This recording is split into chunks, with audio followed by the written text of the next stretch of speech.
سلام اللہ علیکم ورحمتہ وبرکاتہ۔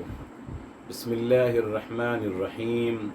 الحمد للہ رب العالمین حمدا کثیرا طیبا مبارکا فیہ کما يحب ربنا ويرضى۔ یا رب لك الحمد كما ينبغي لجلال وجهك وعظيم سلطانك۔ اللهم ربنا لك الحمد حتى ترضى ولك الحمد إذا رضيت ولك الحمد بعد الرضا، وأشهد أن لا إله إلا الله وحده لا شريك له، وأشهد أن سيدنا ونبينا وحبيبنا وعظيمنا محمدا عبده ورسوله صاحب الوجه الأنور والجبين الأزهر، اللهم صل وسلم وبارك وأنعم عليه صلاة وسلاما دائمين إلى يوم القيامة۔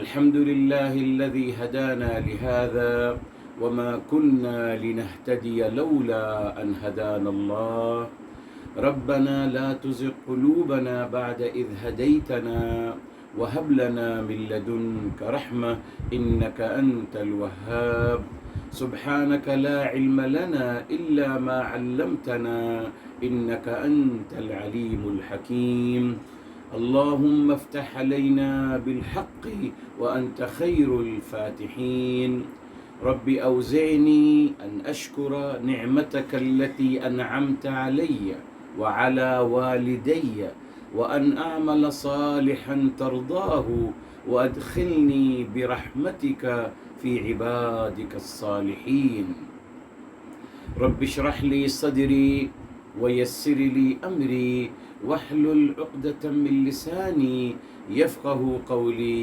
واجعل لي وزيرا من أهلي، آمين يا رب العالمين بجاه الرحمة للعالمين صلى الله عليه وآله وسلم۔ يقول الله تبارك وتعالى في كتابه العزيز بعد أعوذ بالله من الشيطان الرجيم، بسم الله الرحمن الرحيم، يا أيها الذين آمنوا كونوا قوامين لله شهداء بالقسط۔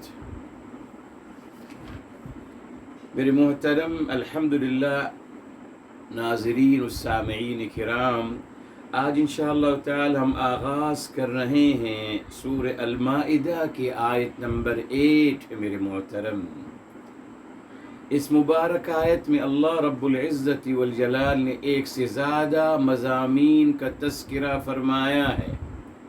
یہ بات میں ہمیشہ آپ کو بتاتا رہا کہ اگرچہ ایک آیت ہوتی مگر اس میں ایک سے زیادہ مضامین ہوتے ہیں۔ میرے محترم، یہ قرآن کی عظمت ہے۔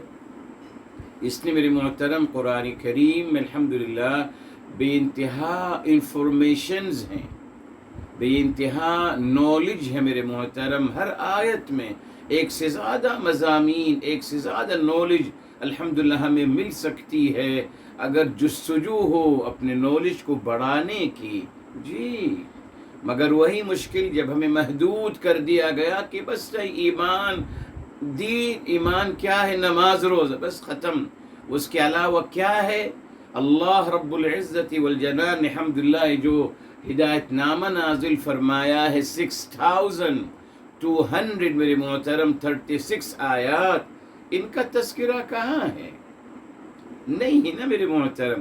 اور ہر آیت الحمدللہ اگر اس پہ آپ تدبر کیجئے گا، اللہ اکبر، اتنی مضامین اور اتنی معرفت کی باتیں، اور الحمدللہ اتنی ہی ایتھکس اور اخلاقیات کی باتیں ہیں میرے محترم۔ تبھی آپ دیکھیے ہمارے مسلمانوں میں اخلاقیات کا تصور نہیں ہے، بد اخلاق، بد تہذیب، اعوذ باللہ۔ اور ریلی جتنا وہ پکا نمازی بنتا چلا جائے گا بظاہر، جتنا بظاہر وہ اپنا گٹ اپ بناتا چلا جائے گا، جی، اور عورت بھی جتنا بظاہر اپنا گٹ اپ بناتی چلی جائے گی، اسلامی گٹ اپ، جی، اور اتنی ہی اسی تناسب سے آپ دیکھ لیجئے سب سے زیادہ بد زبان، بد تہذیب، بد اخلاق ہوتے چلے جائیں گے۔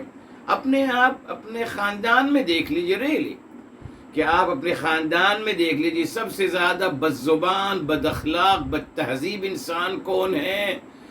دین کو بدنام کرنے کے لیے وہ جو بظاہر ماشاءاللہ دین کا گٹ اپ جنہوں نے بنا رکھا ہے میرے محترم۔ ہمارا بھی قصور نہیں، نہ ان کا ہے، نہیں بتایا گیا نا میرے محترم۔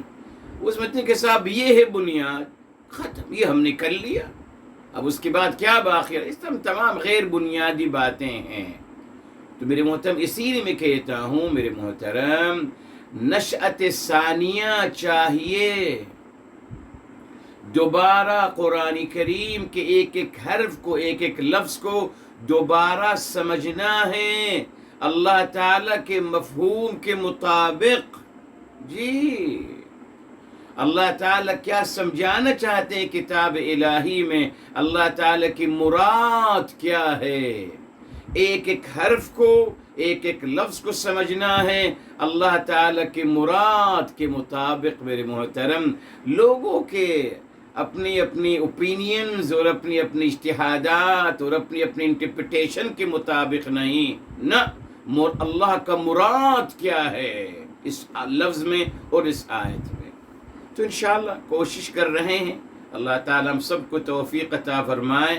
گھبرائیے نہیں میرے محترم معاشرے سے، ایکسکیوز دیجیے معاشرے کو۔ اب دیکھیں آج جو ہم بات کرنے جا رہے ہیں اس کا تصور ہی نہیں ہے معاشرے میں، بتاؤں گا بھی آپ کو۔ دیکھیں فرمایا گیا یا ایھا الذین آمنوا، اے اہل ایمان، کونو ہو جائیے، ہو جائیے ایسا ہو جائیے، کیا ہو جائیے؟ قوامین للہ۔ یہ دیکھیں قوامین یہ صیغت مبالغہ ہے میرے محترم، صیغت مبالغہ ہے، اور اس کا روٹ ورڈ آپ لے چکے ہیں بار بار، قام یقوم۔ تو یہ اصل میں کیا ہے؟ قاواما ہے نا، قاف وا اور میم ہے، ٹھیک۔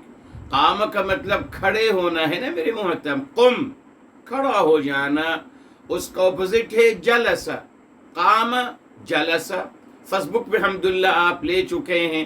اور ایک ہے وقفہ، ہاں قام کی دو مطلب، دو لفظ آتے میرے محترم، اسی سے آپ نے بعد میں لیا موقف، اسم المکان آپ نے لیا نا، موقف السیارات یا موقف الحافلہ، بس اسٹاپ، تو موقف جہاں رکتی ہیں گاڑیاں۔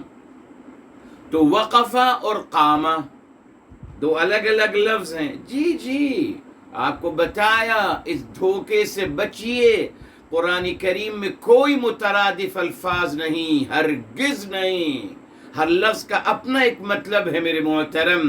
یہ بہت بڑا دھوکہ تھا اور بہت بڑی سازش تھی میرے محترم، اپنی تمام یہودی روایات کو پرموٹ کرنے کے لیے یہ انہوں نے تھیوری بنا لی کہ صاحب یعقوب کا مطلب بھی یعقوب ہے اور اسرائیل کا مطلب بھی یعقوب ہے۔ نہیں میرے محترم، اعوذ باللہ۔ اسی طریقے سے زنا کا مطلب بھی زنا ہے اور فاحشہ کا مطلب بھی زنا ہے، اعوذ باللہ۔ نہیں، یہ بہت بڑا دھوکہ ہے، اس سے بچیے میرے محترم۔ بس ہر قرآن کا ہر لفظ کا ایک اپنا مفہوم ہے، ایک اللہ تعالیٰ کا مراد ہے۔ جی یعنی اللہ تعالیٰ نے جب کہ کوئی بات بیان کرنا چاہی، اس کی نہیں جو اللہ تعالیٰ حکیم و علیم ہیں، جو حکمت کا سرچشمہ ہیں، ان کو پتا تھا کون سا لفظ استعمال کرنا ہے۔ آج ہم بات کے ہمارے مسلمان کہتے ہیں کہ نہیں، اللہ تعالیٰ سے یہ بات کہنا رہ گئی، اللہ کا مراد یہ تھا، اعوذ باللہ، اللہ کا مراد یہ تھا۔ بہرحال اس نے میرے محترم قامہ یہ کھڑا ہونا ہے، اور وقفہ ایک ہی جگہ کھڑے ہو جانا، ڈونٹ موو وداؤٹ حرکت۔ جی قام کا مطلب کھڑا ہو جانا وقت ضرورت، مگر وقفہ کھڑا ہو جانا بلا حرکت، ایک ہی جگہ کھڑا ہو جانا، یہ ہے وقفہ کا مطلب۔ تو میرے محترم قام یقوم، ٹھیک۔ اب میرے محترم یہاں قوام یہ فعال صیغت مبالغہ آ گیا، قوام اس کی جمع ہے قوامون، یہ آ گیا۔ یہاں قوامین کیوں آ رہا ہے جی؟ بیکوز یہ کانا کا خبر ہے، کانو واو جو ہے یہ اسم کانا ہے، اسم کانا، اور کانا کا خبر ہمیشہ منصوب ہوتا ہے، تو قوامین ہو گیا۔ کیوں ہو گیا؟ بیکوز یہ خبر کانا ہے میرے محترم، منصوب ہے یا سے، اس نے کہ جمع مذکر سالم ہے۔ اب صاحب یا قامہ کھڑا ہو جانا کہاں آتا ہے قرآن کریم میں لفظ؟ اور آپ کو بتایا میرے محترم ہر لفظ کا ایک حقیقی معنی ہوتا ہے، ایک مجاز میٹافوریکل جی ہوتا ہے، جب تقاضا ہو سیاق و سباق کا۔ کیا مطلب کھڑے ہو جائیے اللہ تعالیٰ کے لیے؟ کیا سمجھیں گے اس سے میرے محترم؟ کیا مطلب کھڑے ہو جائیے؟ غیر مفہوم ہے نا؟ تو یقیناً یہاں میرے محترم یہاں فزیکل میننگ مطلوب نہیں ہے، اس نے کہ اس سے آیت سمجھ میں نہیں آئے گی جی۔ اسی نے ہمیں یقیناً دیکھیے جس طریقے سے قرآن کریم میں آ گیا، بتاتا ہوں مجاز تاکہ کلیئر ہو جائے آپ کے لیے۔ سورہ الاسراء میں آتا ہے، سورہ الاسراء کھول لیتے ہیں میرے محترم جی، اور آیت نمبر ہے 24 میرے محترم، 24 ہے جی۔ کیا فرمایا؟ وَاخْفِضْ لَهُمَا جَنَاحَ الذُّلِّ، اور جھکا دیجئے ان کے لیے جی، کیا جھکا دیجئے؟ پر جھکا دی، جناح الذل، تو صاحب جناح کا مطلب تو پر ہے۔ جب آپ جناح کا لفظ سنیں گے، جو بھی انسان جناح کا لفظ سنے گا تو اس کے ذہن میں فوراً جی پرندے کا پر آئے گا، اس کے وینز، یا پھر آج کی دنیا میں جناح الطائرہ، ایروپلین کا پر کا اس کے ذہن میں تصور آئے گا۔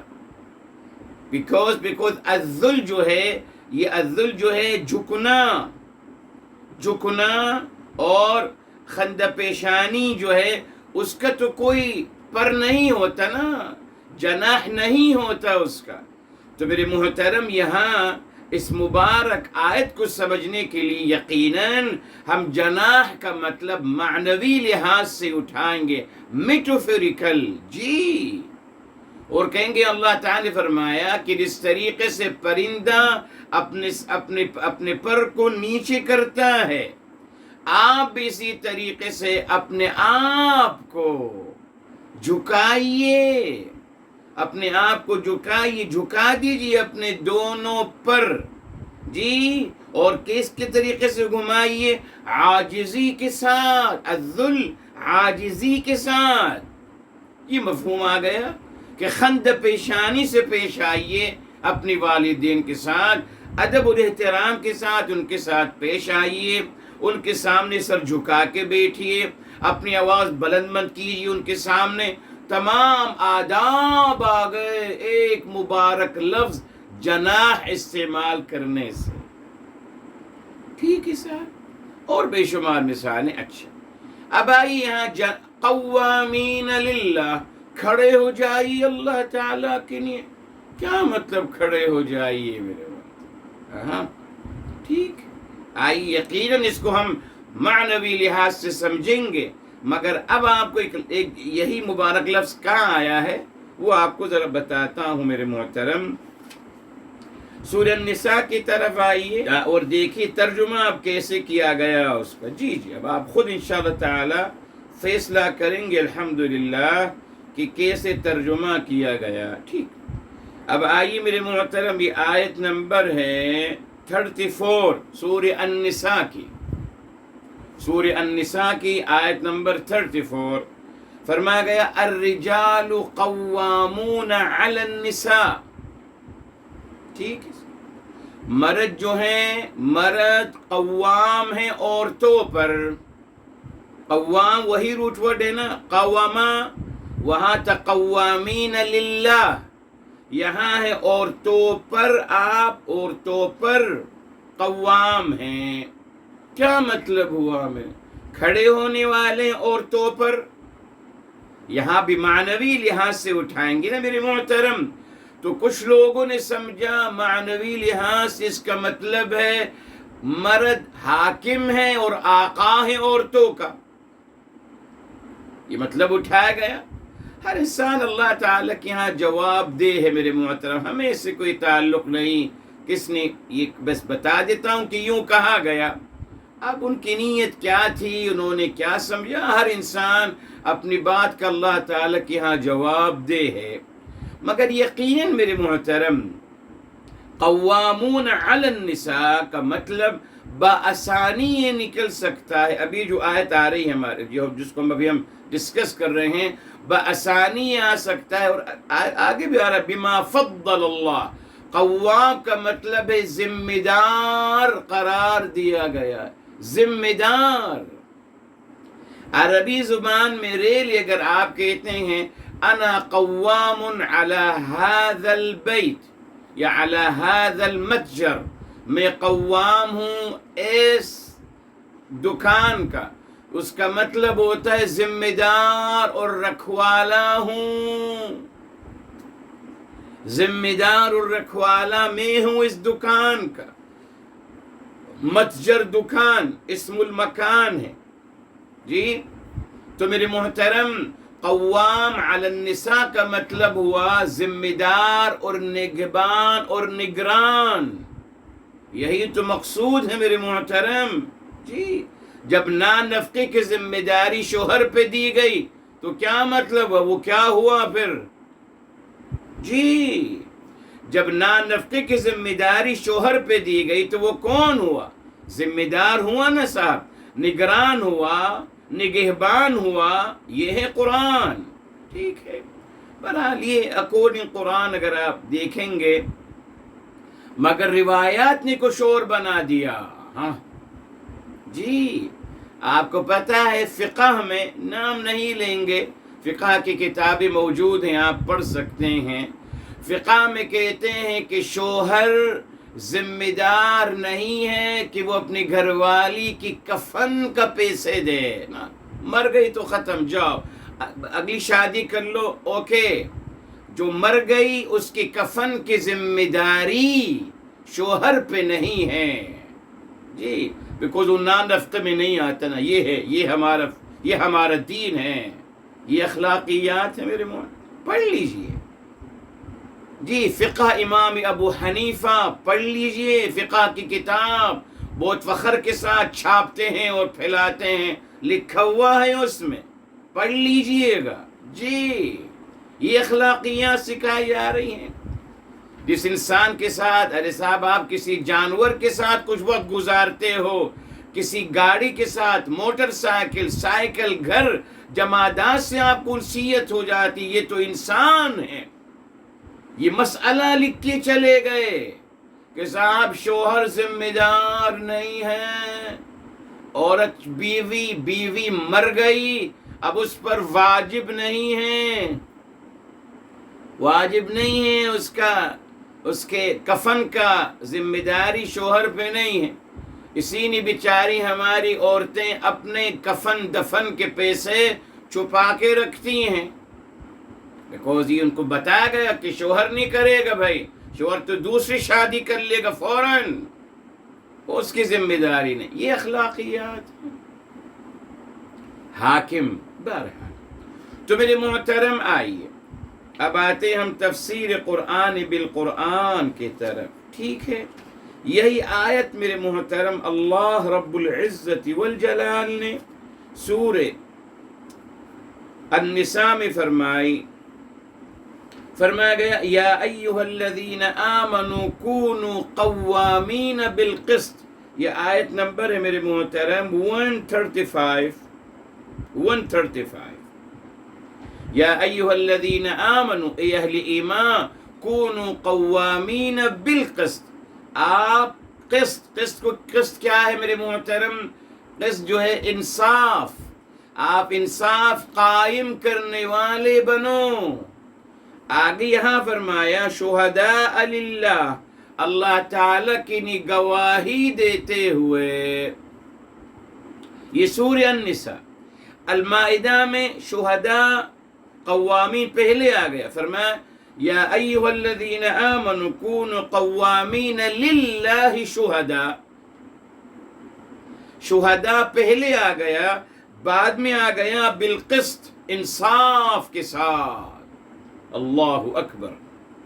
تو سورہ النساء کی آیت میں میرے محترم قسط، عدل و انصاف پہلے آ گیا، اور سورہ المائدہ کی آیت میں اور بعد میں آئے شہداء سورہ النساء میں. سورہ المائدہ میں شہداء پہلے آ گیا اور قسط بعد میں آ گیا. دو باتوں کا مطالبہ ہے میرے محترم. تو قوامین للہ یعنی آپ اس کام کو انجام دینے والے بنے انتہائی حد تک.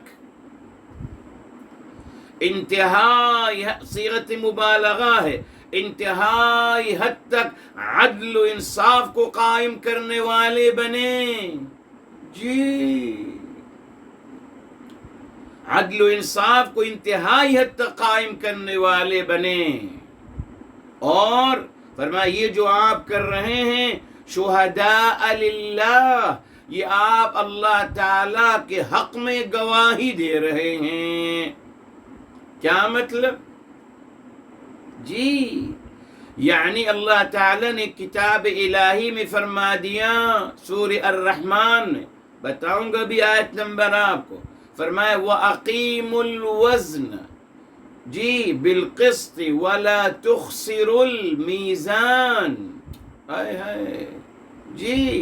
فرمایا گیا کہ آپ قسط کو قائم کریں. وہاں بھی دیکھیں قائم کیا، ہر جگہ قائم کرنا،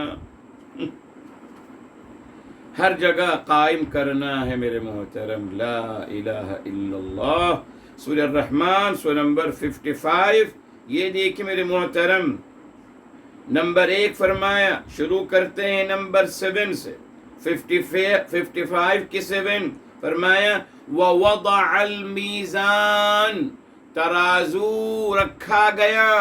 کیا ہے ترازو؟ کتاب الہی. یقیناً اللہ تعالیٰ نے کوئی ترازو تو نازل نہیں فرمایا نا صاحب. یہاں بھی دیکھیں میزان کو ہم حقیقی میننگ میں نہیں مجازن اٹھائیں گے، ورنہ کیا کوئی ترازو رکھا ہوا ہے؟ نہیں صاحب.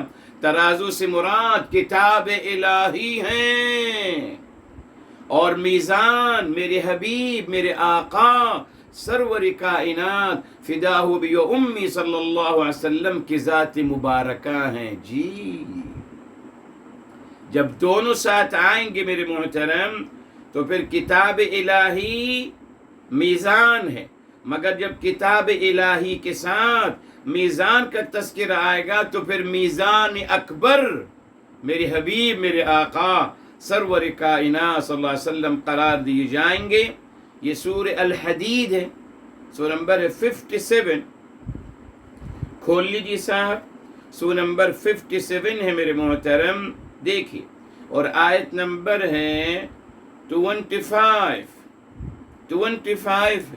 فرمایا لقد ارسلنا رسلنا بالبينات وانزلنا معهم الكتاب والميزان. لقد البتہ تحقیق ارسلنا ہم نے بھیجے اپنے رسول. اور یہاں مراد میرے حبیب صلی اللہ علیہ وآلہ وسلم ہیں. وقت نہیں ہے، تمام آیات یہی بتاتی ہیں. بہرحال روشن بالبینات، روشن دلائل کے ساتھ. تمام مفسرین کو پڑھ لیجیے. آیت نمبر 25 الحدید کی 57 کی تفاسیر اٹھا کے دیکھ لیجیے. سبوں نے کہا یہاں اس آیت سے مراد رسول اعظم صلی اللہ علیہ وآلہ وسلم. بہرحال آپ نے فرمایا وَأَنزَلْنَا مَعَهُمْ، اور ہم نے نازل فرمایا ان کے ساتھ الکتاب والمیزان. کتاب آ گیا تو میزان کیا ہوا؟ جب کتاب کے ساتھ میزان آئے گا تو اس سے مراد میرے حبیب میرے آقا صلی اللہ علیہ وآلہ وسلم ہے۔ تو آپ کو وضع المیزان، جی کتاب الہی کو نازل فرمایا، اور کیا فرما دیا؟ کتاب الہی کیا ہے؟ میزان کیا ہے؟ کتاب الہی اللہ تطغوا فی المیزان، فرمایا کہ آپ ترازو میں زیادتی مت کرنا، ظلم مت کرنا۔ بتائیں گے اس کے بارے میں آپ کو، رک جائیے۔ جی جی جی، اللہ تطغوا فی المیزان، طغیانیت یعنی زیادتی اور سرکشی مت کریے ترازو میں، یعنی کتاب الہی کی تعلیمات میں ظلم سب سے بڑا مسئلہ ہے۔ جی بتائیں آپ کو، پوری دین کا خلاصہ ہی ظلم مت کیجئے۔ اچھا آگے فرمائیں وَأَقِيمُوا الْوَزْنَ بِالْقِسْطِ، اور فرمایا وزن کو، کیا مطلب یہاں وزن؟ معاملات، یہاں وزن کو بھی ہم لیں گے معنوی لحاظ سے۔ جی جی، بیکوز میں تو سبزی نہیں بیچتا ہوں میرے صاحب، تو میرے پاس میں کیسا ترازو پورا کروں گا بھائی؟ معنوی لحاظ، الوزن کا مراد معاملات، تمام معاملات کو انصاف کے ساتھ پورا کیجئے، اقیمو پورا کیجئے، ولا تخسروا المیزان، اور کتاب الہی کی تعلیمات میں کمی بیشی مت کرتے رہیے۔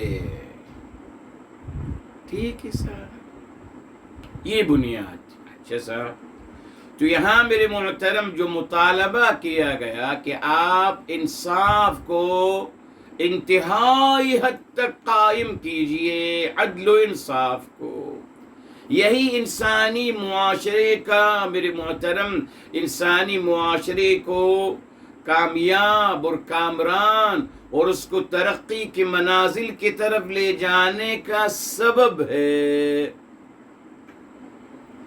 اب آپ سے پوچھتا ہوں میرے محترم، کوئی روایت بتا دیجئے، حدیث، کوئی روایت حدیث کی بتا دیجئے جس میں انصاف کے بارے میں بتایا ہو، بتا دیجئے۔ کوئی اہم مسئلہ ہے نا میرے محترم، سب سے اہم مسئلہ اللہ تعالی مطالبہ کر رہے ہیں، تو میرے محترم یہاں بتا دیا شہداء للہ، یعنی آپ اللہ تعالی کی گواہی دے رہے ہو۔ کیا مطلب؟ آپ اللہ تعالی کی تعلیمات کی عملی گواہی دو گے اگر آپ انتہائی حد تک عدل و انصاف کو قائم کرو گے، بیکوز یہ اللہ تعالی کی تعلیمات کی بنیاد ہے، عدل و انصاف قائم کرنا۔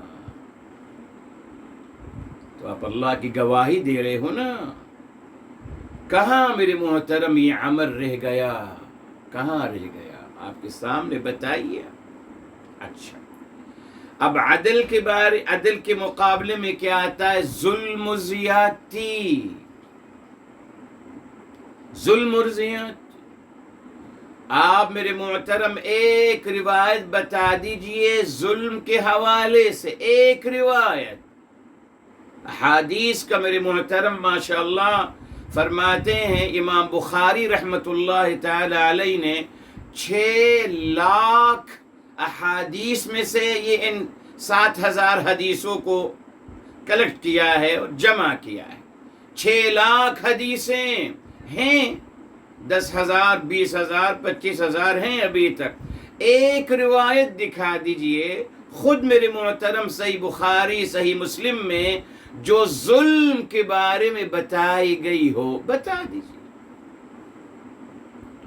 بتا دیجئے کہ صاحب اپنی رفیق حیات کے ساتھ ظلم کرنا، اس کو مارنا حرام ہے، اولاد پر ظلم کرنا حرام ہے، بہن بھائیوں کو اس پر ظلم کرنا، ان کا مال کھانا حرام ہے، وراثت کا مال کھانا حرام ہے، لوگوں کی زمین پہ قبض کرنا حرام ہے۔ کوئی روایت بتا دیجئے انصاف کو کیسے قائم کرنا ہے، اس کی تعلیم کچھ نہیں میرے محترم، مگر یہ ضرور بتا دیا معاذ اللہ، یہ روایات بنا دی معاذ اللہ۔ کون سی؟ باتھ روم کی میرے محترم، باتھ روم کی تعلیم دی جا رہی ہے کہ اس میں یہ ہونا چاہیے، اس میں وہ ہونا چاہیے۔ میرے محترم یہاں اہم مسئلے ہیں، دیکھا آپ نے، احادیث کو جمع تو کیا گیا مگر کون سی احادیث جو بے فائدہ ہیں؟ دکھا دیجیے جس سے میرے ایمان میں اضافہ ہو میرے محترم۔ معاذ اللہ روایات تمام باتھ روم اور بیڈ روم یہ روایتیں بھری ہوئی ہیں معاذ اللہ، بس یہی ہمارا دین ہے؟ یہاں کوئی بتاتا نہ ہمیں، بلکہ یہاں الٹا میرے محترم کہا گیا کہ آپ اپنے گھر والی کو ماریے، ظلم کیجئے، یہ روایتیں بنائی گئیں۔ جی، اولاد کو بھی ماریے، بہن بھائیوں کو بھی ماریے، سب کو ماریے، ہمسایوں کو، جس کو چاہو ماریے، یہ ہے ہمارا دین میرے محترم۔ اور قتل کیجئے، قتل کے تو ہمارے مسلمان ماشاءاللہ فتوے ہیں، سب کو قتل کیجئے، بے نمازی کو بھی قتل، جو روزہ نہیں رکھتا اس کو بھی قتل، سب قتل، زکوٰۃ نہیں دے رہا قتل، شراب پی رہا ہے قتل، جی جی ہر چیز میں قتل، حد بنا دیا لا الہ الا اللہ۔ اللہ تعالیٰ نے بتا دیا، قتل کا ریزن بتایا تھا آپ کو، صرف ایک ہی ریزن ہے میرے محترم، جو کسی کا ناحق قتل کرے اس کے لیے قتل کا قصاص کا تذکرہ ہے، بس اور کہیں نہیں۔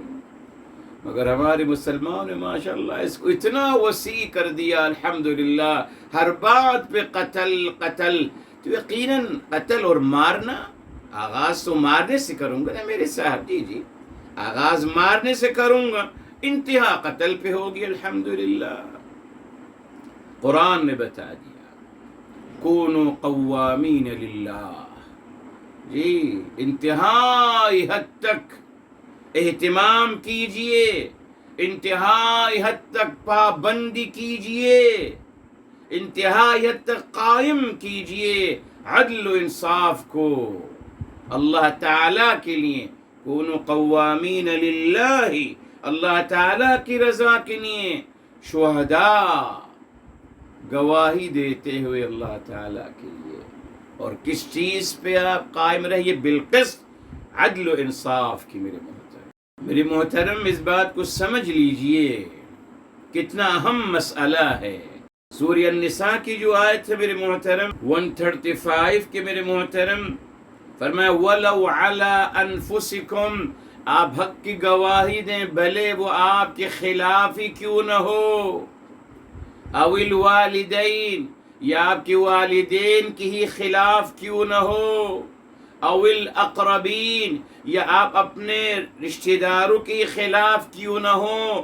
الاقربین سے مراد قرآن کریم میں بہن بھائی ہیں، جی وہی سب سے زیادہ قریب ہیں، الاقربین، یہ سپرلیٹو ڈگری ہے میرے محترم۔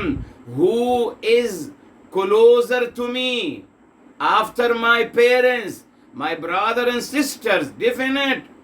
تو الاقربین جہاں بھی قرآن میں آتا ہے اس سے مراد بہن بھائی ہیں میرے محترم۔ رشتہ دار پتہ نہیں کہاں سے آ گئے، کہاں سے آ گئے رشتہ دار؟ نہیں صاحب، الاقرب، الاقرب قرآن سمجھ لیجئے، یہ سپرلیٹو ڈگری ہے میرے محترم۔ اللہ تعالیٰ نے یہاں اشارتاً اشارتاً کنایتاً گفتگو کی کہ سب سے زیادہ کون ہے سب سے زیادہ قریب؟ آپ کے بہن بھائی تو ہوتے ہیں، اور کوئی ہوتا ہے سب سے زیادہ قریب؟ آج بہرحال معاشرے نے دوستوں کو سب سے زیادہ قریب بنا لیا، وہ تو الگ مسئلہ ہے، ماں باپ بھی بیچارے آؤٹ، سب لوگ آؤٹ ہو گئے، دوست بہت زیادہ قریب ہو گئے۔ غلط ہے میرے محترم، غیر فطری عمل ہے، نہ اس کے نتائج غلط ہوں گے، قانون الہی ہے۔ بہرحال تو میرے محترم یہ انتہا بتا دی میرے محترم۔ اب دیکھ اس آیت پہ کون عمل کر رہا ہے مجھ سمیت؟ کوئی نہیں، کوئی نہیں کر سکتا میرے محترم میں اپنے خلاف گواہی دوں. نہیں صاحب، یہ کیا کہہ رہے ہیں آپ؟ نا، غلطی سامنے والے کی ہے. نماز روزہ تو پڑھ رہا ہوں نا صاحب. پتہ دین یہی ہے. تبھی دیکھیے میرے محترم، انہوں نے دین کو بس مخصوص اور محصور کر دیا ان دو عمل میں بس. باقی رشوت لیجئے، کرپشن کیجئے، تہمتیں لگائیے، جھوٹ بولیے، غیبتیں کریں، قتل کریں، کوئی حرج نہیں، سب جائز ہے. بس میاں نماز روزہ کرتے رہو میاں صاحب. یہ سکھایا. اگر بتاتے میرے محترم کہ یہ دین کی بنیاد ہے، عدل و انصاف کو قائم کرنا، صیغت مبالغہ قوامین، اور حق کی گواہی دیجئے اگرچہ وہ آپ کے خود کے خلاف ہو. کون میرے محترم؟ اپنے والدین کے خلاف کوئی گواہی نہیں دیتا.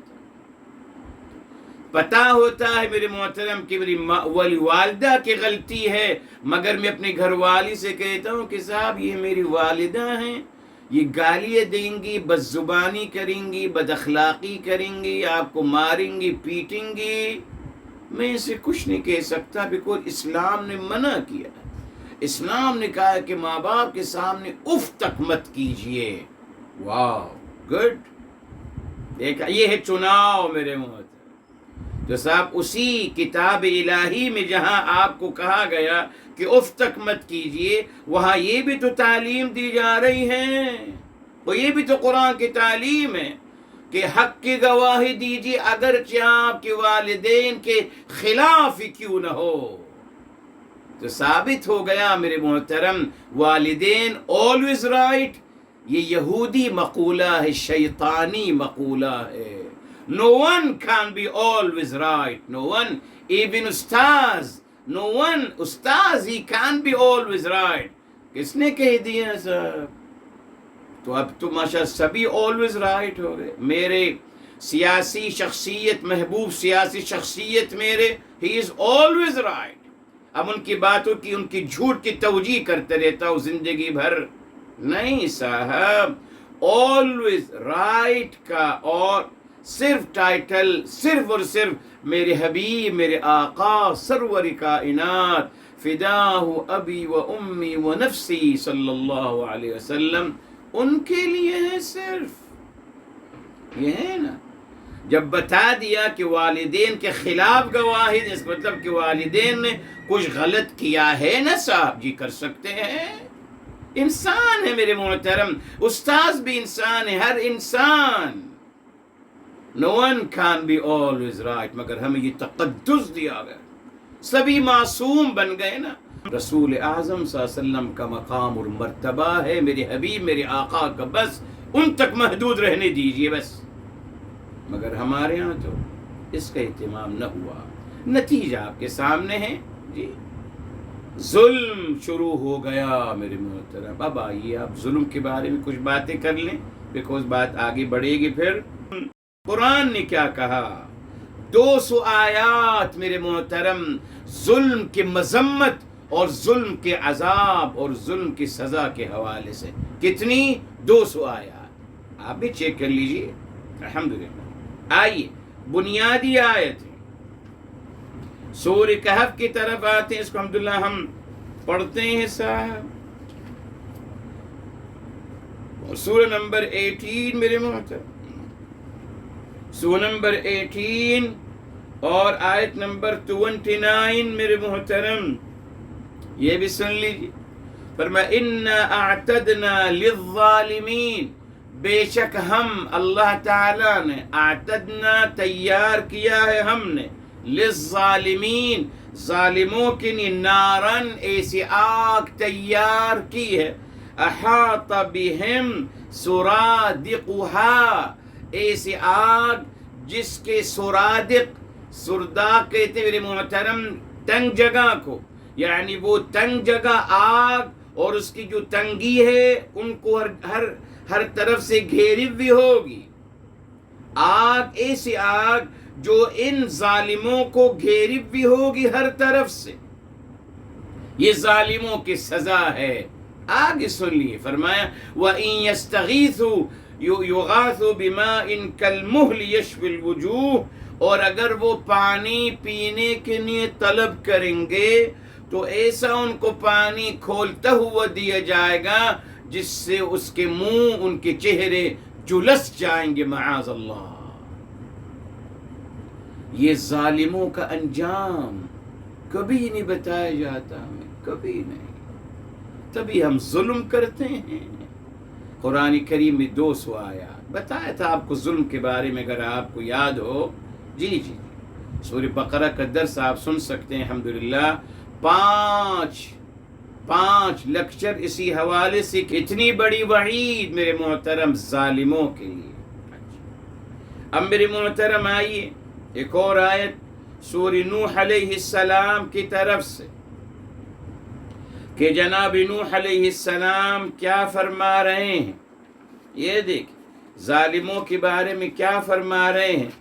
سورہ نوح میرے محترم سورہ نمبر 71 کیا فرما رہے ہیں؟ 2 باتیں فرمایا وَلَا تَزِدِ الظَّالِمِينَ إِلَّا خَسَارًا، پروردگار عالم ظالموں کو آپ معذرت الا ضلالہ،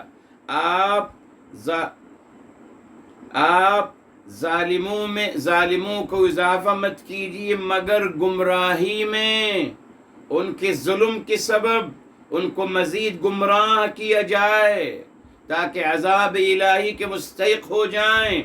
اور اسی مبارک سورہ 71 کے اخیر میں فرمایا وَلَا تَزِدِ الظَّالِمِينَ إِلَّا تَبَارًا، فرمایا پروردگار عالم ظالموں کو آپ سرے سے ہلاک کر دیجئے، ان کا قطع قمع کر دیجئے۔ یہ ظالموں کا انجام میرے محترم۔ ظلم کے بارے میں کبھی گفتگو کریں گے، ڈونٹ وری۔ اچھا اب آئی میرے محترم پھر سورہ النساء کی طرف آتے ہیں۔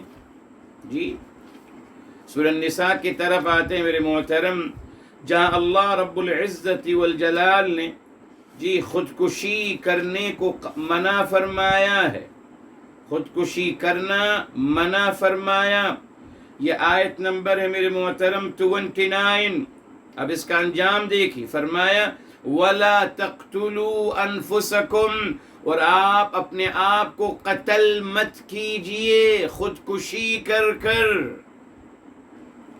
ایک مفہوم یہ بھی ہے اور ایک مفہوم یہ بھی ہے کہ ایک دوسرے کو قتل مت کریں، وہ بھی ٹھیک ہے، اور اپنے آپ کو قتل مت کریں خودکشی کر کر، یہ قرآن نے منع فرمایا۔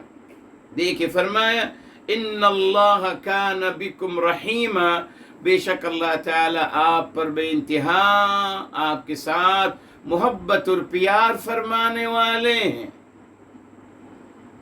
خودکشی کے تذکرے کے بعد اللہ تعالی نے اپنی شان کریمی اور رحیمی اور محبت کا اعلان فرما دیا۔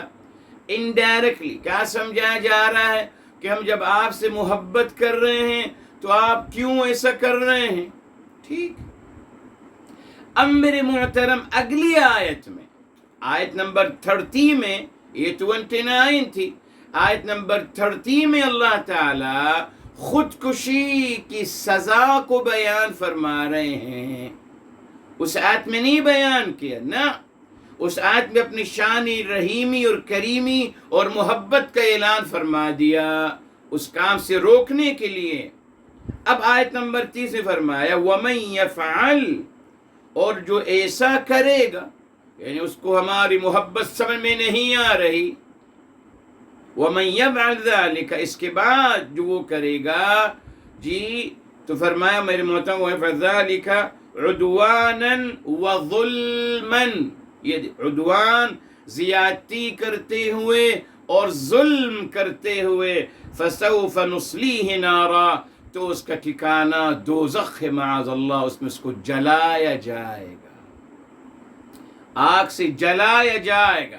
یہ ظالم کا انجام میرے محترم، ظالم کا انجام۔ اور بے شمار آیتیں میرے محترم، وقت نہیں ہے۔ اسی نے اللہ تعالیٰ نے، میں ہمیشہ آپ سے کہتا رہا، ہمارے پورے دین کا خلاصہ لا تعتدو، کسی کے ساتھ زیادتی مت کیجئے، ظلم مت کیجئے، بس یہ بنیاد ہے۔ اگر اس کے بارے میں بتایا جاتا، جمعہ کے خطبوں میں اس کا بیان کیا جاتا، ہم کو عدل و انصاف قائم کرنے کی تلقین کی جاتی عملی طور پر، مگر بالکل اپوزٹ تعلیم دی گئی کہ خوب ظلم کرے، کوئی فرق نہیں پڑتا، بس نماز روزہ کرتے رہیے۔ میں نے بتایا نا آپ کو، مسلمان تہجد کی نماز پڑھ کر ماشاءاللہ، فجر کی نماز باجماعت پڑھ کر نکلتے تھے اپنے جیسے کلمہ گو کو قتل کرنے کے لیے۔ میرے محترم، خانہ کعبہ پہ حملہ کرنے والا منجنیق کہتے ہیں، بم کہہ لیجیے آج کی زبان میں، کس نے کیا تھا؟ الحجاج بن یوسف الثقفی، تاریخ اٹھا کے پڑھ لیجیے، ڈھا دیا تھا اس نے خانہ کعبہ کو، میرے محترم، مسمار کر دیا تھا، ایک مسلمان تھا۔ اس کے بعد القرامطہ آئے، القرامطہ تاریخ جو لکھی ہوئی ہمارے مسلمانوں نے لکھی ہے، یہ کسی یہودی نے نہیں لکھی، یہ مسلمانوں نے لکھی ہے۔ القرامطہ نے مکہ مکرمہ پہ حج کے دنوں میں خانہ کعبہ پر حملہ کیا، اور وہاں جو بیچارے حج کرنے آئے تھے ان کو قتل کیا۔ القرامطہ مسلمان ہیں، جی، اور انہوں نے حجر اسود کو نکالا اور اپنے ساتھ لے گئے بلاد کوفہ، مسلمان ہیں، اور اس کو 13 سال اپنے پاس رکھا۔ یہ سب مسلمان ہیں، نماز روزہ کرتے تھے، اتنا بڑا ظلم، کوئی حرج نہیں، کوئی حرج نہیں۔ اسی نے آپ دیکھیں میرے محترم، قاتلان آل بیت سلام اللہ علیہم کے بارے میں کہتے کوئی حرج نہیں، کیا ہو اگر انہوں نے آل بیت کو قتل کر دیا، وہ پھر بھی مومن ہیں، جنتی ہیں، کوئی حرج نہیں، نماز روزہ کرتے تھے نا صاحب، اتنا بڑا ظلم کیا، کوئی حرج نہیں۔ اور قرآن نے کیا بتایا؟ ظالموں کا انجام۔ بہرحال میرے محترم بہت کچھ ہے جی، اسی لیے اس بات کو یاد رکھیے، زیادتی نہ ہو جائے، بس میرے محترم۔ کیا مطلب؟ ہر کسی کو اس کا حق ادا کیجئے، حق کی گواہی دیجئے، عدل و انصاف کو قائم کیجئے۔ بہت بڑا ہمت والوں کا کام ہے یہ جی، اپنے خلاف گواہی دیجئے کہ نہیں صاحب میری غلطی ہے، مائی مسٹیک۔ کون کہتا ہے مائی مسٹیک؟ ہرگز نہیں۔ ہر کوئی سامنے والے پہ کہتا ہے یور مسٹیک نٹ می۔ یہ سکھایا گیا کہ اپنی غلطی کبھی ایکسپٹ مت کیجئے، نیور، سامنے والے سے کہیے۔ نتیجہ ہمارے سامنے ہے، والدین کی غلطی تو کہیے والدین آپ کی غلطی ہے، بہن بھائیوں کی غلطی تو کہیے۔ یوں میرے محترم اللہ تعالی چاہتے ہیں معاشرہ قائم ہو، کہاں میرے محترم یہ بات رہ گئی؟ ٹھیک ہے، اللہ تعالی ہمیں عمل کرنے کی توفیق عطا فرمائے۔ بہرحال تو فرمایا عدل و انصاف کو قائم کرنے والے، نطق قائم انتہائی حد تک، صیغت مبالغہ، انتہائی حد تک قائم کرنے والے اللہ تعالیٰ کی گواہی دے رہے ہیں عملی طور پر، ٹھیک، بالقسط، عدل و انصاف کے ساتھ، ٹھیک ہے۔ میرے محترم آپ پوچھ سکتے ہیں مثال کے طور پر کہ عدل اور القسط یہ دو الگ الگ الفاظ ہیں قرآن کریم میں، جی مترادف نہیں ہیں، جی فرق ہے۔ عدل کہاں آتا ہے؟ جی یہاں اگلی اسی آیت میں آ رہا ہے میرے محترم، اور بیسیکلی آتا ہے واضح الفاظوں میں سورہ النحل میں، سورہ نمبر 16 ہے میرے محترم، آئیے، اور آیت نمبر ہے میرے محترم 90، 16 کے 90 فرمایا ان اللہ یأمر بالعدل، بے شک اللہ تعالیٰ آپ کو تلقین کرتے ہیں عدل کی. ٹھیک، یہاں آ گیا قسط. جی تو عدل اور قسط میں کیا فرق ہے ابھی آئے گا میرے محترم آپ کے ساتھ. عدل میرے محترم انسان کے اندر ہوتا ہے، یعنی انسان جب انصاف کرتا ہے تو وہ عادل کہلائے گا. ٹھیک ہے صاحب؟ ہاں. لیکن جب انسان معاشرے میں یا غیروں کے ساتھ انصاف کرے گا وہ ہوگا قسط. سمجھ گئے آپ؟ انصاف اگر میں قائم کر رہا ہوں میری طرف سے اگر ہے تو یہ ہے عدل میرے محترم، میں عادل کہلاؤں گا. لیکن اگر لوگوں کے بارے میں میرے محترم کچھ کروں گا تو میرے محترم وہ ہوگا نظام قسط.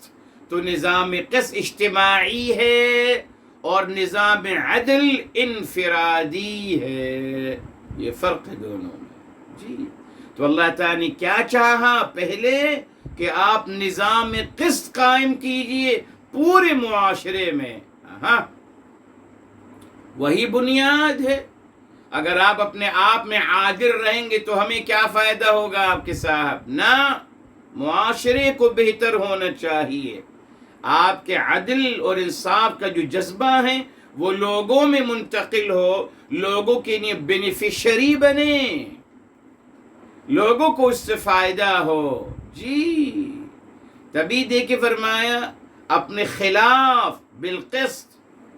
جی سورہ النساء 135 اپنے خلاف قسط، اگر انصاف اپنے خلاف کرنا ہوتی ہے نا، اپنے خلاف، والدین کے خلاف، بہن بھائیوں کے خلاف، تمام لوگوں کے خلاف.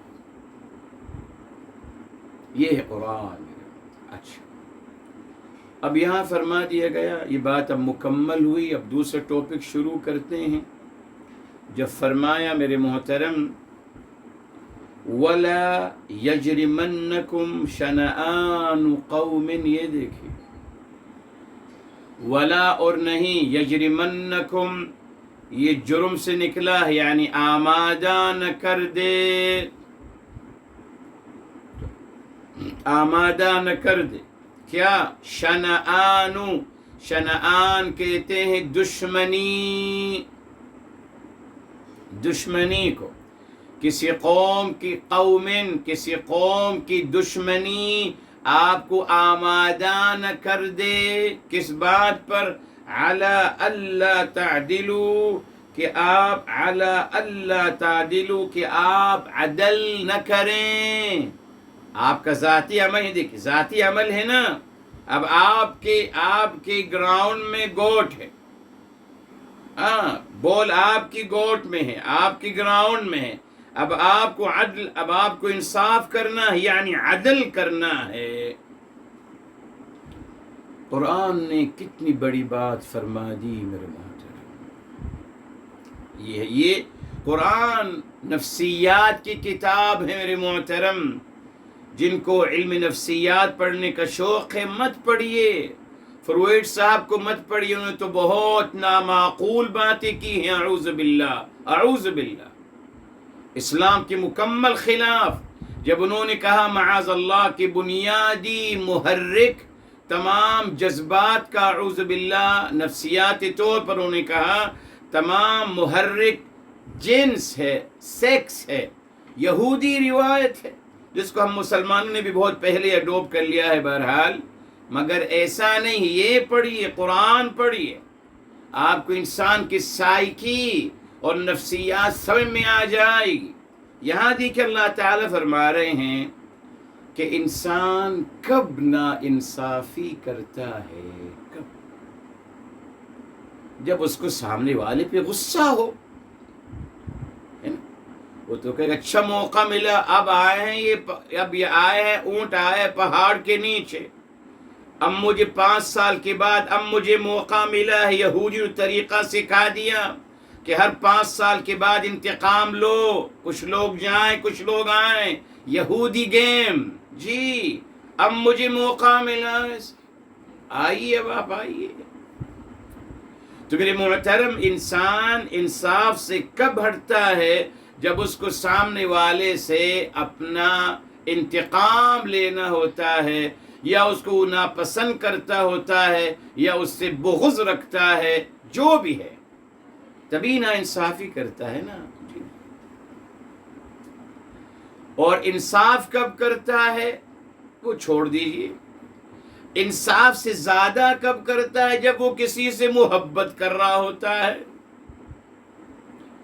اب وہ قاضی صاحب میں ان کے سامنے کیس آ گیا، دونوں فریقین میں سے ایک فریق ان کا محبوب ہے، تو وہ کہیں کہ صاحب محبوب صاحب کے حق میں فیصلہ ہوتا ہے، اور ان کو آپ اپنی زمین میں سے بھی کچھ زمین کا حصہ دے دیجئے، بیکوز آپ نے ان کو ستایا اور پریشان کیا، یہ سزا ہے آپ کی کہ آپ اپنی زمین کا بھی کچھ حصہ ان کو دے دیجئے۔ وہ بھی ظلم ہے میرے محترم، جی وہ بھی ظلم ہے۔ وہ آپ نے ظلم کیا اس انسان کے ساتھ، آپ حق کے ساتھ فیصلہ کیجئے۔ تو میرے محترم، انسان انصاف کے ساتھ فیصلہ نہیں کر پاتا، جی وہ ہمیشہ اپنی فیلنگ کو انوالو کر لیتا ہے۔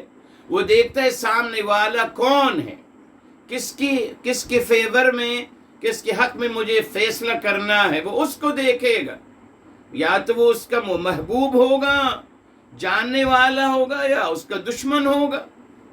تو اگر جاننے والا ہے پھر تو اس کے فیور میں زیادہ کرے گا، جو کہ ظلم ہے۔ یا میرے محترم، اگر دشمن ہے تو اس کے حق، اس کے خلاف فیصلہ کرے گا، جو کہ ظلم ہے میرے محترم۔ ہم یہ نہیں سمجھتے، مجھے یہ ظلم نہیں ہے، ظلم ہے۔ اگر میرے بیٹے نے آ کر یا بیٹی نے آ کر کہا کہ ڈرائیور صاحب نے گاڑی غلط طریقے سے چلائی، یا ڈرائیور صاحب بد زبانی کر رہے تھے یا بد اخلاقی کر رہے تھے، تو میں فوراً ڈرائیور کو نکال لیتا ہوں جاب سے کہ جائے صاحب، یہ میں نے ظلم کیا میرے محترم، جی یہ تھے میرے محترم۔ دیکھیے انصاف کیا ہے، جذبات، اپنے جذبات سے بالا تر ہو کر اللہ تعالی کی رضا اور رسول اعظم صلی اللہ علیہ وسلم کی رضا کے لیے فیصلہ فرمانا، بس انصاف۔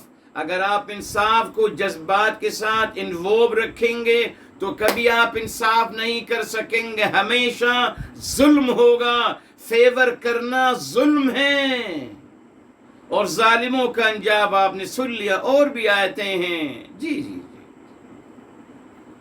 ہلاکت میرے محترم، معاذ اللہ، دوزخ کی آگ، اعوذ باللہ، یہ ہے ظالموں کا انجام۔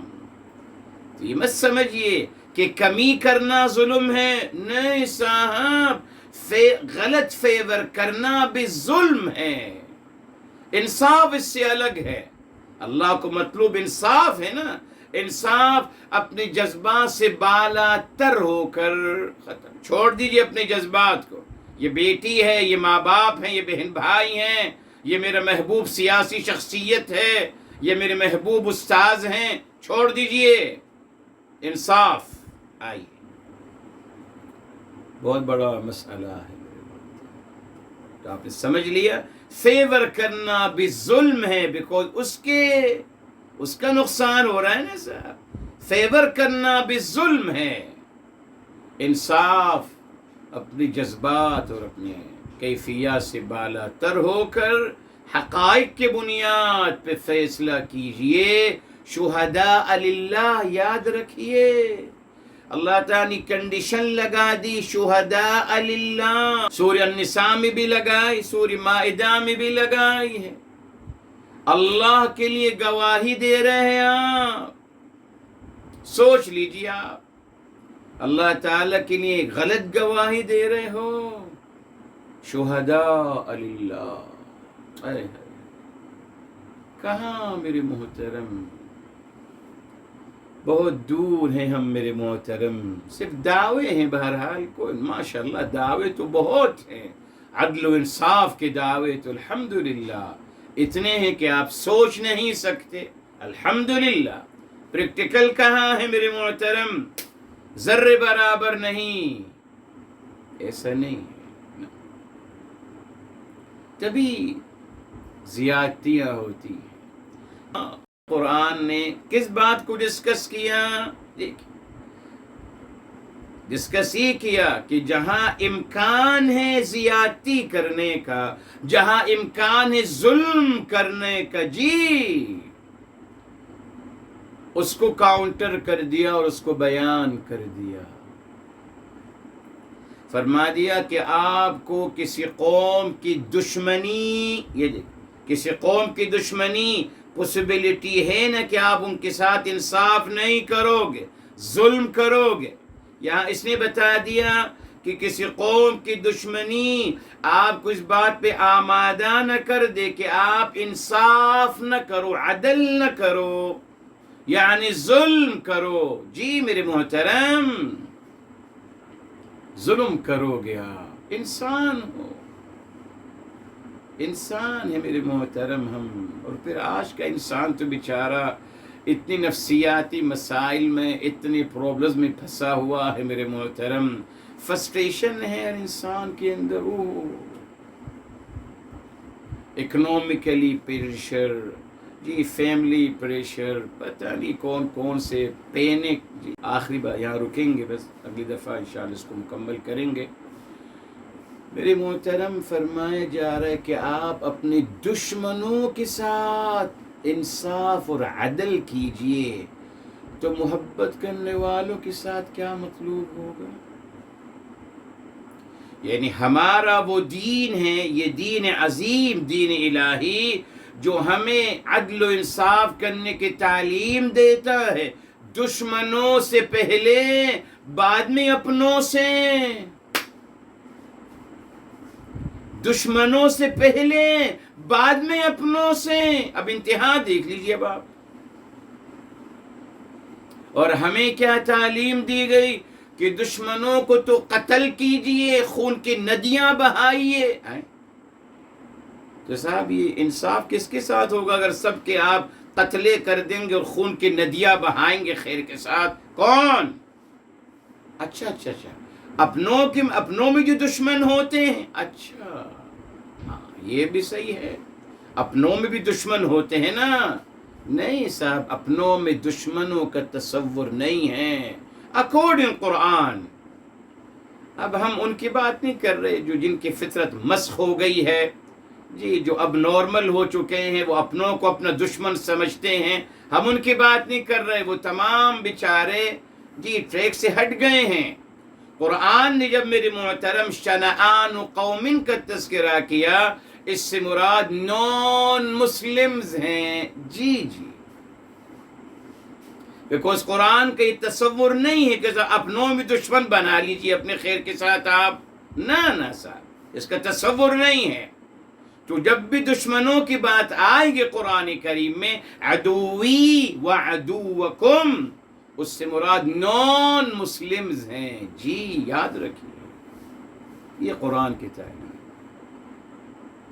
ثابت ہو گیا نا کہ صاحب دشمنان ہمارے جو دشمن ہیں وہ زندہ رہ سکتے ہیں، جی ان کو قتل کرنے کی ہمیں کوئی ضرورت نہیں ہے، رہیں وہ، بلکہ اب یہ بات، ہم ان کے ساتھ اتنا اچھا سلوک کریں گے، ہم ان کو اتنا اکوموڈیٹ کریں گے، ہم ان کو اتنا عدل و انصاف دیں گے کہ وہ انشاءاللہ خوش ہو کر ہمارے دین میں آ جائیں گے۔ قتل و غارت گری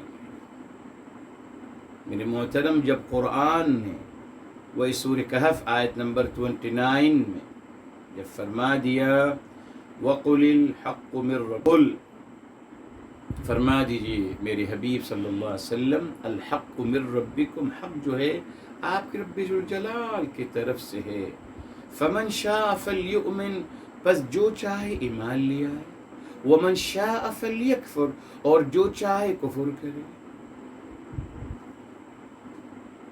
آیت التخیر، چوائس، آئی آف چوائس. تو جب اللہ تعالیٰ نے خود چوائس دے دیا میرے محترم، تو میں کون ہوتا ہوں اس کو قتل کرنے والا کہ صاحب آپ نے صحیح چوائس کیوں نہیں کی؟ ہو آئی ایم. دیکھنا آپ نے میرے محترم، وہ روایتیں بنا لی کہ صاحب سب سے بڑا گناہ شرک ہے. شرک سب سے بڑا گناہ نہیں ہے. بتایا آپ کو سب سے بڑا گناہ ظلم ہے میرے محترم. جی شرک تو بڑا گناہ نہیں ہے، شرک تو وہ چوز اس نے کیا ہے، کوئی حرج نہیں. قرآن نے کبھی بھی میرے محترم شرک کو سب سے بڑا گناہ نہیں قرار دیا، ہرگز نہیں. بیکوز وہ گناہ تو ہے ہی نہیں، اس نے چوز کیا ہے تو بھی مشرک، تو بھی کافر. Okay as you wish. آخرت میں فیصلہ ہوگا اس کے بارے میں. اوکے دنیا میں ہم سے کچھ نہیں کہا گیا کہ میں اس کو یہ کروں اور اس کو وہ کروں. یہ قرآن کی تعلیم. اب آپ غور کر لیجئے، اگر دشمنان اپنے دشمنوں کے ساتھ، غیر مسلموں کے ساتھ انصاف کی تعلیم دی جا رہی ہے میرے محترم، پہلے بعد میں اعدلو، یہ آ گیا اعدلو، یہ اپنوں کے لیے آ گئی بات. جی اعدلو ان کے ساتھ اور اپنوں کے ساتھ، مگر پہلے وہ ہیں. اسی نے احتیاط کرنا چاہیے. انشاءاللہ آئندہ عدل کے بارے میں کچھ اور باتیں آپ سے کہوں گا انشاءاللہ تعالی. اپنوں کے ساتھ انصاف کیسے کرنا ہے وہ انشاءاللہ تعالی آئندہ آپ کو بیان کریں گے انشاءاللہ. اللہ عمل کرنے کی توفیق عطا فرمائے.